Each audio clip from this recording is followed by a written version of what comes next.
Le gouvernement décide d'augmenter les taxes, comme celle du stationnement auto. Est-ce pour vous et votre parti une bonne solution? Où peut-on récupérer de l'argent pour combler le déficit?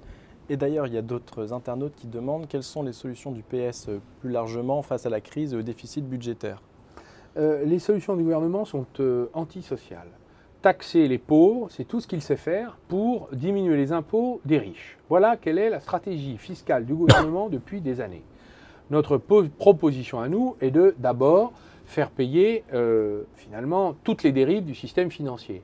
Taxe sur les profits des banques, taxe sur la spéculation financière, sur les transactions financières, ne serait-ce que pour assainir le système financier en décourageant les transactions de court terme et de pure opportunité qui n'ont aucun rapport avec les besoins de Mais l'économie. justement, vous ne craignez pas une certaine fuite des capitaux? Je vais vous dire, quand on nous a dit vous allez taxer les traders, ils vont partir à l'étranger, j'avais envie de dire bon débarras.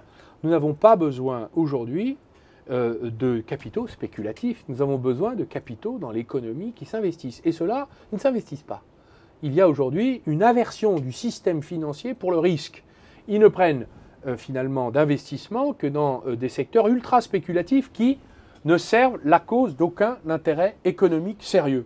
Donc, c'est une matière qu'il faut fiscaliser. D'ailleurs, de manière générale, les revenus du travail, issus du travail des salariés, des ouvriers, des techniciens, des cadres, des artisans, des commerçants, ce travail-là, des retraités, ce travail-là est surfiscalisé.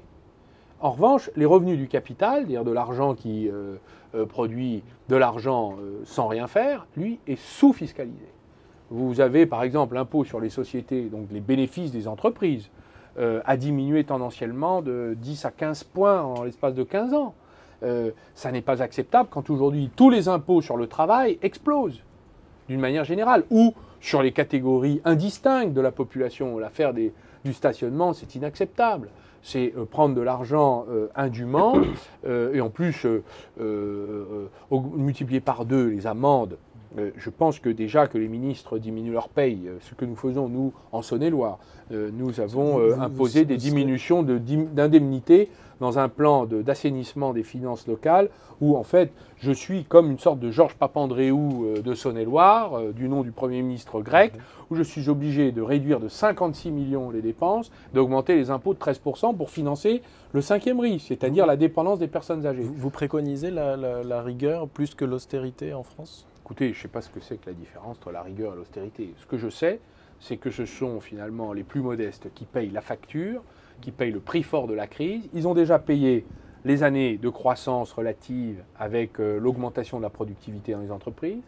Ils ont payé les plans sociaux où ils n'avaient qu'un seul droit d'aller chercher leur chèque de licenciement sans pouvoir le négocier. Et maintenant, ils vont payer la facture fiscale de l'explosion des dettes publiques qui ont servi à renflouer le système financier et bancaire.